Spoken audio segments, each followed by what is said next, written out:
Hello friends, welcome to easy electrical. आज हम पढ़ने वाले हैं 4 quadrant operation of chopper fed DC drives. Chopper DC to DC converter होता है जो कांस्टेंट डीसी को वेरिएबल डीसी में कन्वर्ट करता है। कांस्टेंट डीसी से वेरिएबल डीसी में कन्वर्ट करता है। तो चॉपर फेड डीसी ड्राइव का 4 क्वाड्रेंट ऑपरेशन पढ़ेंगे। 4 क्वाड्रेंट ऑपरेशन क्या है? 4 quadrant operation of a DC drive refers to the ability to control the motor in all 4 quadrants in VI plane। मतलब 4 quadrant operation क्या है? मीन्स डीसी ड्राइव की ability to run in all 4 quadrants of VI curve. मतलब कि motor forward motoring mode में भी run करे, forward breaking mode में, रिवर्स मोटरिंग मोड में और रिवर्स ब्रेकिंग मोड में। और ये किससे पॉसिबल होगा? By the control of chopper. ये सर्किट डायग्राम है हमारा। यहाँ पर ये चॉपर है जो कि इस लोड को, यहाँ पर मोटर है ए और बी के क्रॉस, इसे कंट्रोल करेगा। तो हमारा एक डीसी सप्लाई है। उसके बाद हम 4 थायरिस्टर्स लेंगे, T1, T2, T3, T4, और इनके क्रॉस पैरेलल में हम डायोड्स कनेक्ट करेंगे, क्योंकि थायरिस्टर की प्रॉपर्टी होती है कि वो रिवर्स कंडक्शन मोड में वर्क नहीं करता है। तो फ्री व्हीलिंग डायोड कनेक्ट करेंगे हम, और यहाँ पर ए बी के अक्रॉस हम अपना लोड कनेक्ट करेंगे। तो हम एक रेफरेंस ले लेते हैं कि हमारा जो वी आउटपुट होगा, वी आउटपुट वो होगा हमारा वी ए बी। मतलब अगर हमारा वोल्टेज वी ए बी होगा पॉजिटिव से नेगेटिव, तो वो पॉजिटिव होगा, पॉजिटिव वोल्टेज। और सेम हम आई नॉट के लिए लेते हैं आई ए बी। मीन जब हमारी करंट ए से बी फ्लो होगी तो वो पॉजिटिव करंट होगी। इसके बाद फ्रेंड्स हम एक एक करके चारों क्वाड्रेंट्स को पढ़ेंगे। तो हम पहले फर्स्ट क्वाड्रेंट को पढ़ते हैं। तो फर्स्ट क्वाड्रेंट की यहाँ पर मैंने थ्योरी लिख दी है, आप पढ़ लेंगे, मैं समझा देता हूँ। और ये सर्किट डायग्राम है जो मैं समझाऊंगा, और उसके बाद हम पढ़ेंगे wave form of output current और आउटपुट वोल्टेज। तो यहाँ से मैं पहले फर्स्ट क्वाड्रेंट समझाऊंगा। फर्स्ट क्वाड्रेंट में हम क्या करते हैं, यहाँ से आप देख सकते हैं कि फर्स्ट क्वाड्रेंट में फॉरवर्ड मोटरिंग मोड में वर्क करता है हमारा मोटर। तो पॉजिटिव वोल्टेज और पॉजिटिव करंट होगा, तो प्लस बी प्लस आई। इसके लिए हम क्या करते हैं, फर्स्ट मोड में T1 अपने थायरिस्टर T1 और T2 को ऑन रखते हैं। जब हम थायरिस्टर T1 और T2 को ऑन रखते हैं तो हमारा करंट कहाँ से फ्लो होगा? Through supply to T1 to A to B and to T2। So यहाँ पर देखिए आपका बैटरी का पॉजिटिव सिरा किससे कनेक्टेड है? A से, और नेगेटिव B से। तो V आउटपुट क्या मिलेगा हमें? V A B means positive voltage. और वहीं करंट आप देख सकते हैं कि कैसे फ्लो कर रही है A से B, तो हमें करंट भी पॉजिटिव करंट मिलेगी। ये हमारा हो गया फर्स्ट क्वाड्रेंट। उसके बाद हम क्या करेंगे, वोल्टेज को लिमिट करने के लिए अपने लोड को शॉर्ट सर्किट कर देंगे। इसके लिए हम क्या करेंगे, किसी एक थायरिस्टर को ऑफ कर देंगे। तो हम T1 को ऑफ कर देंगे। T1 को जब ऑफ करेंगे तो हमारा इंडक्टर क्या होगा, अभी चार्ज हो रहा था तो वो डिस्चार्ज होगा। तो हमारी करंट की डायरेक्शन कहाँ थी? A to B।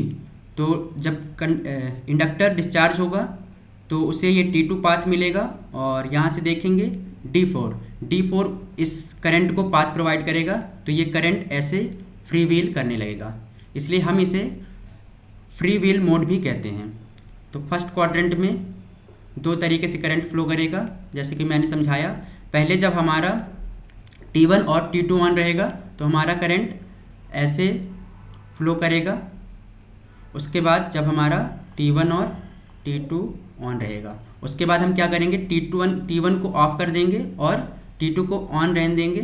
तो क्या होगा कि हमारा जो करंट है वो यहाँ से डिस्चार्ज होगा। ये हमारा हो जाएगा पॉजिटिव और ये निगेटिव, यहाँ पर पॉजिटिव, ये निगेटिव।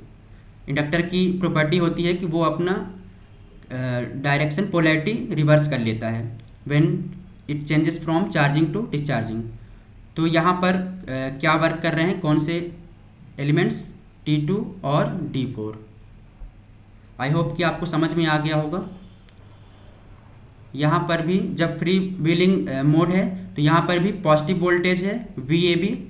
अच्छा, हम लिख देते हैं कि आउटपुट में हमें क्या मिल रहा है। आउटपुट में हमें V0 is equals to VAB, मतलब कि पॉजिटिव वोल्ट मिलेगा।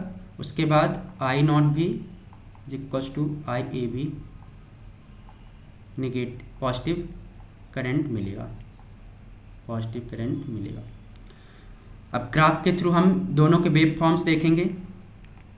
तो हमने क्या किया था, सबसे पहले T1 और T2 को ऑन किया था, तो हमारे आउटपुट में कौन सा वोल्टेज दिख रहा था हमें, supply voltage VAB। VAB is equals to VS, supply voltage. कहाँ तक, T1 टाइम तक। इसे हम T ऑन टाइम कहते हैं, T on time, T on time. उसके बाद हमने क्या किया था, अपने एक थायरिस्टर को ऑफ कर दिया था, अपने सर्किट को शॉर्ट सर्किट कर दिया था। तो ये T2 time, T of time, T of time. तो ये हमारा वोल्टेज वेव फॉर्म बन जाएगा। अब आपको पता है कि जब हमारा लोड वोल्टेज से सप्लाई से कनेक्टेड था तो करंट क्या होगी, थ्रू द इंडक्टर इंक्रीज होगी। सो यहाँ से हमारी करंट इंक्रीज होगी। उसके बाद जब हमने सप्लाई हटा दी तो क्या होगा, इंडक्टर डिस्चार्ज होने लगेगा, तो करंट क्या करेगी, डिक्रीज करेगी। सेम फिर से जब सप्लाई कनेक्ट होगा तो इंक्रीज करेगी, डिक्रीज करेगी और फिर इंक्रीज करेगी। सो यहाँ पर हमारा फर्स्ट क्वाड्रेंट का कॉन्सेप्ट ख़त्म होता है।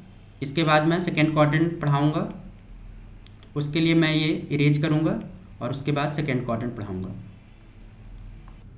तो फ्रेंड्स, अब हम ऑपरेशन इन सेकेंड क्वाड्रेंट पढ़ेंगे। क्वाड्रेंट सेकेंड में क्या होगा, हमारा करंट सेम डायरेक्शन में फ्लो करेगी और वोल्टेज की डायरेक्शन नेगेटिव हो जाएगी। तो हमने कहाँ पर छोड़ा था, जब ये करंट फ्री व्हील कर रहा था थ्रू T2 और D4।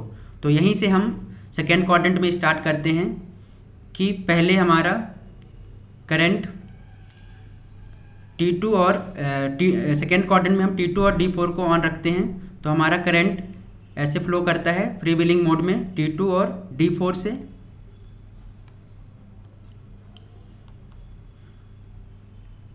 ये इसका सर्किट डायग्राम है, T2 और D4 से फ्लो करेगा।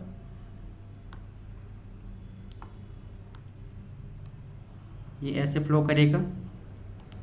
यहाँ पर वेव फॉर्म आप देख सकते हैं, जब T2 और D4 से करेगा तो ये करंट 0 वोल्टेज होगा। उसके बाद हम क्या करेंगे, उसके बाद हम सेकेंड क्वाड्रेंट में सबसे पहले T2 को ऑफ कर देंगे। जब हम T2 को ऑफ कर देंगे तो जो हमारी करंट फ्लो हो रही थी वो क्या करेगी, उसे पाथ कौन देगा, उसे पाथ देगा यहाँ से D3 और यहाँ से D4। तो हमारी करंट जो है फ्लो होने लगेगी थ्रू द D4 से A, B और D3 से करके वोल्टेज सप्लाई तक। मीन्स हमारा करंट ऐसे फ्लो करेगा, ये ऐसे इस डायरेक्शन में, यहाँ से इस डायरेक्शन में। और क्या होता है जब हमारा ओवर वोल्टेज हो जाता है, जब हमारा सोर्स एब्जॉर्ब नहीं करता है पावर को, तो वहाँ कैपेसिटर, हम इसीलिए कैपेसिटर कनेक्ट करते हैं, जो जिससे कि बाद में ये करंट हमारा थ्रू द कैपेसिटर फ्लो होने लगता है। कैपेसिटर हमारा करंट फ्लो करने एब्जॉर्ब करने लगता है। और हम क्या करते हैं, पीरियोडिकली अपने कैपेसिटर को फिर से किसी सर्किट में रेजिस्टेंस कनेक्ट करके उसे, मतलब उसकी पावर को फ्लो कर देते हैं, उस पर डिसएब्जॉर्ब कर देते हैं।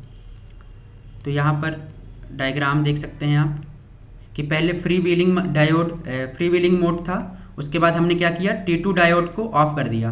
तो हमारा सर्किट डायग्राम कैसा बनेगा, इस प्रकार से बनेगा। हमारा करंट कहाँ से फ्लो होगा, D4 से होते हुए AB और D3 की ओर। अब आप इसमें देख सकते हैं कि आपका जो सप्लाई का पॉजिटिव सिरा है वो किससे कनेक्ट है, हमारे लोड के B टर्मिनल से और नेगेटिव A टर्मिनल से। तो हमारा आउटपुट वोल्टेज क्या मिल रहा होगा, V0 is equals to VBA, मतलब कि अपोजिट ऑफ जो हमने पहले रेफरेंस लिया था VAB के। तो यहाँ से नेगेटिव वोल्टेज हो गया।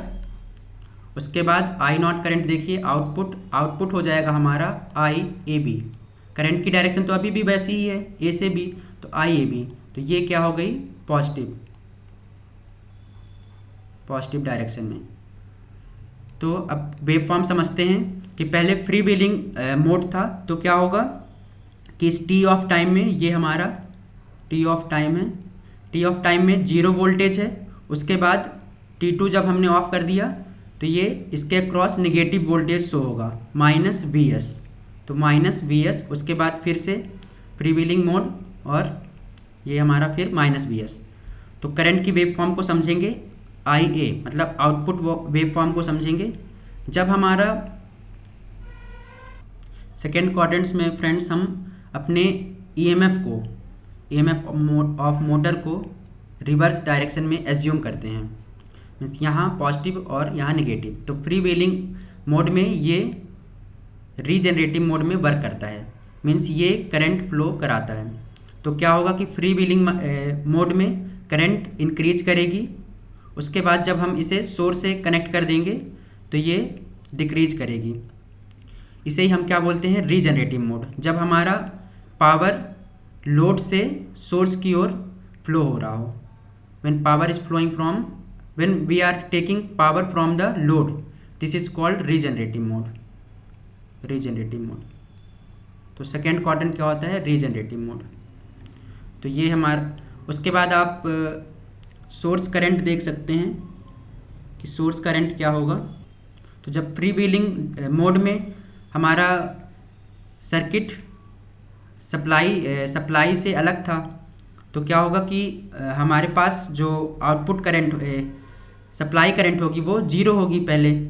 उसके बाद क्या होगा, जब हम कनेक्ट कर देंगे अपने सप्लाई से, तो यहाँ पर देखिए IS, ये IS की डायरेक्शन सप्लाई करंट, और ये आउटपुट करंट की डायरेक्शन, ये अपोजिट है। तो IS क्या होगा, -I0। तो सेकेंड मोड में क्या हो रहा है, हमारा करंट डिक्रीज कर रही है, तो हमारी सप्लाई करंट क्या करेगी, इंक्रीज करेगी। मीन्स पहले 0, फिर इंक्रीज, फिर 0 और फिर इंक्रीज। तो ये हमारा सेकेंड क्वाड्रेंट यहाँ पर कंप्लीट होता है। इसके बाद मैं इसको इरेज करके थर्ड क्वाड्रेंट पढ़ेंगे। सो फ्रेंड्स, अब हम थर्ड क्वाड्रेंट ऑपरेशन पढ़ेंगे। तो थर्ड क्वाड्रेंट ऑपरेशन में क्या होता है, मोटर हमारी रिवर्स मोटरिंग मोड में वर्क करती है। थर्ड क्वाड्रेंट में हमारा वोल्टेज भी नेगेटिव होगा और करंट भी नेगेटिव होगी। तो सबसे पहले हम क्या करते हैं, सेकेंड क्वाड्रेंट मोड में हमने कहाँ छोड़ा था, हमारी करंट D4 से लेकर D3 से बह रही थी। अब हम क्या करेंगे, थर्ड क्वाड्रेंट में थायरिस्टर T3 और T4 को ऑन कर देंगे। तो क्या होगा, जब थायरिस्टर T3 और T4 ऑन होंगे तो ये सप्लाई से होते हुए T3, T4, B और A T4 की ओर ऐसे करंट फ्लो होने लगेगी। तो हमारे कौन से थायरिस्टर वर्क करेंगे, T3 और T4 इन थर्ड क्वाड्रेंट। ये देखिए, ये इंडिविजुअली सर्किट बनाया है, T3 से होते हुए T4 की ओर हमारा करंट फ्लो होगा। अभी आप यहाँ पर देख सकते हैं कि जो हमारा लोड है उसका B वाला सिरा वोल्टेज के सप्लाई के पॉजिटिव सिरे से कनेक्टेड है। मतलब क्या है कि हमारा आउटपुट वोल्टेज हमें कैसा मिल रहा है, VBA। तो हमारे ये रेफरेंस वोल्टेज जो हमने लिया था VAB, वो कैसा मिल रहा है, -AB। तो ये हमें क्या मिला है, negative voltage, negative output voltage. तो वेव फॉर्म में आप देख सकते हैं कि जब हमारा T1, T2 और T3 और T4 ऑन है तो हमें कैसा नेगेटिव वोल्टेज मिल रहा है। उसके बाद हम क्या करेंगे, वोल्टेज को लिमिट करने के लिए किसी एक थायरिस्टर को ऑफ कर देंगे। तो हम T4 थायरिस्टर को ऑफ कर देंगे, तो जो हमारा करंट है वो सेम उसी डायरेक्शन में फ्लो करेगा। तो हमें कौन, D1 डायोड पाथ प्रोवाइड करेगा। तो हमारा करंट T3 से होते हुए D1 की ओर फ्लो करेगा। तो ये आप वेव फॉर्म में देख सकते हैं कि जो हमारा लोड वोल्टेज है वो सप्लाई से हट चुका है, तो 0 वोल्टेज हो जाएगा और हमारी करंट क्या करेगी, डिक्रीज करेगी। अच्छा, हम देखते हैं इसे थोड़ा, करंट वेव फॉर्म को कैसे समझेंगे। जब हमारा सप्लाई से वोल्टेज लोड हमारा सप्लाई से कनेक्टेड है तो क्या होगा कि हमारा करंट इंक्रीज करेगी, इंडक्टर चार्ज होगा तो इंक्रीज करेगी। पर यहाँ पर हम देख सकते हैं कि जो करंट हमारी फ्लो होगी वो बी से ए होगी, मतलब आई बी ए। अब ये क्या है, हमारे लिए गए रेफरेंस करंट के निगेटिव डायरेक्शन में है। तो हम मतलब हमें लोड करंट कैसी मिल रही है, निगेटिव। तो निगेटिव लोड करंट क्या करेगी, इंक्रीज करेगी। तो इंक्रीज करेगी इन निगेटिव डायरेक्शन। तो ऐसे इंक्रीज करेगी जब तक हमारा थायरिस्टर ऑन रहेगा, T3 और T4। उसके बाद हम T4 को ऑफ करेंगे तो फ्री व्हीलिंग मोड होगा, जहाँ पर ये शॉर्ट सर्किट हो जाएगा। तो क्या होगा, इंडक्टर डिस्चार्ज होगा, तो करंट क्या होगी, डिक्रीज करेगी। उसके बाद हम सोर्स करंट का वेव फॉर्म देखिए। सोर्स करंट तो हमारी ऐसे ही फ्लो कर रही है, उसका डायरेक्शन पॉजिटिव है, और हमारा बस लोड करंट का डायरेक्शन नेगेटिव था। तो सोर्स करंट हमारी कैसे फ्लो होगी, पॉजिटिव डायरेक्शन में ही। सोर्स करंट क्या हो जाएगी, IS is equals to minus I0, means output current load current के अपोजिट हो जाएगी, बस डायरेक्शन रिवर्स होगी। तो ये पॉजिटिव डायरेक्शन में इंक्रीज करेगी, और जब यहाँ से सप्लाई हटा दिए हैं तो जीरो हो जाएगी, फिर इंक्रीज करेगी, फिर जीरो हो जाएगी। तो फ्रेंड्स, होप करता हूँ कि थर्ड क्वाड्रेंट आपको समझ में आ गया होगा। इसके बाद हम फोर्थ क्वाड्रेंट पढ़ेंगे। तो फ्रेंड्स, अब हम क्वाड्रेंट 4 पढ़ेंगे। In quadrant 4 motor works in reverse braking mode. Quadrant 4 में जैसा कि हम देख सकते हैं पॉजिटिव वोल्टेज होगा और नेगेटिव करंट होगा। तो फोर्थ क्वाड्रेंट का स्टार्ट यहाँ से होता है कि सारे थायरिस्टर को हम ऑफ रखेंगे, ओनली थायरिस्टर 2 को ऑन करेंगे। तो थर्ड क्वाड्रेंट में करंट कैसे फ्लो हो रही थी,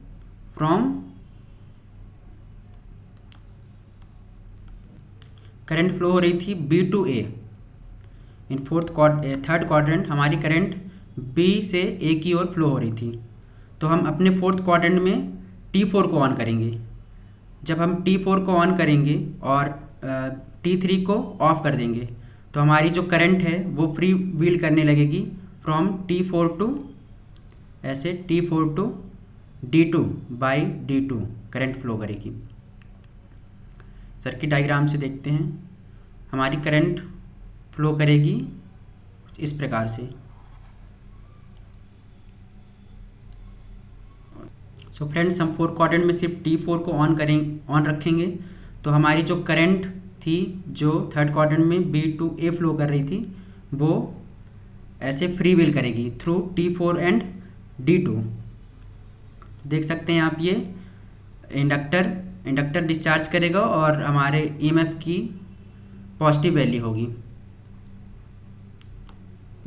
होगी। तो हमारा जो करंट है वो उसकी डायरेक्शन क्या है, I0 की। I0 is equals to minus AB मिलेगा, तो नेगेटिव डायरेक्शन में करंट पहले इंक्रीज करेगी। उसके बाद हम क्या करेंगे, उसके बाद हम T4 को भी ऑफ कर देंगे। जब हम T4 को ऑफ कर देंगे तो हमारी करंट कहाँ से फ्लो हो रही थी, B टू A। तो इसे डायरेक्शन चाहिए, तो ये D1 के थ्रू कंडक्ट होने लगेगा। तो हमारा करंट कैसे फ्लो होने लगेगा, through D2 to B to A and D1। देख सकते हैं डायरेक्शन सही है। करंट की डायरेक्शन कैसी है, निगेटिव B टू A, और जो हमारा वोल्टेज होगा वो पॉजिटिव VAB मिलेगा। हमें फोर्थ क्वाड्रेंट में क्या चाहिए था, हमारा आउटपुट वोल्टेज चाहिए था VAB, जो कि हमें मिल जाएगा, और करंट हमें चाहिए थी negative, positive voltage negative current. तो हमारी करंट फ्लो करेगी D2 और D1 से, D2 D1।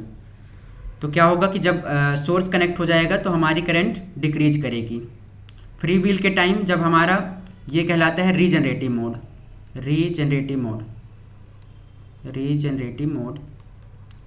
तो हम लोड से करंट ले रहे होंगे, तो क्या करेगी, करंट हमारी नेगेटिव डायरेक्शन में इंक्रीज करेगी, उसके बाद डिक्रीज करेगी, फिर इंक्रीज करेगी, फिर डिक्रीज करेगी।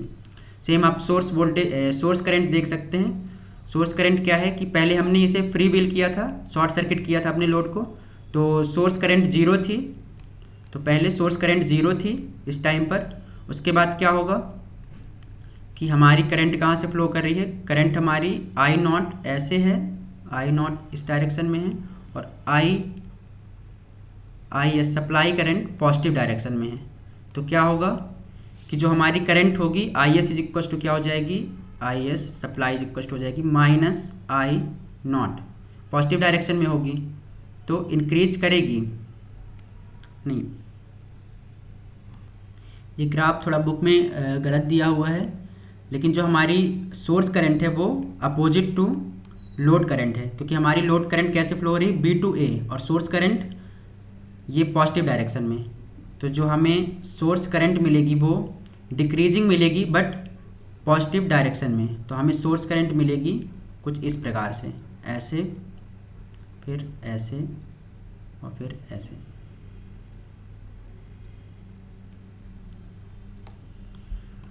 तो आई होप कि आपको फोर्थ क्वाड्रेंट भी समझ में आ गया होगा।